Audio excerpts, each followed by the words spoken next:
India's journey toward becoming a developed nation is not limited to education and research, it is progressing just as rapidly in core infrastructure sectors such as roads, electricity, and railways.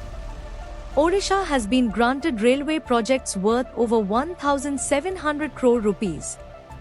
These include the foundation stone laying of Sambalpur City Sarla Flyover worth 273 crore rupees, the 34-kilometer Koraput Biguda line worth 481 crore rupees, and the 82-kilometer Manabar Koraput Gorakhpur railway line doubling project worth 955 crore rupees, which is being dedicated to the nation.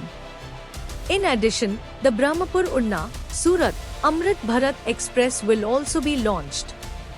Together, all these projects will give Odisha a new identity and accelerate the pace of development in the state.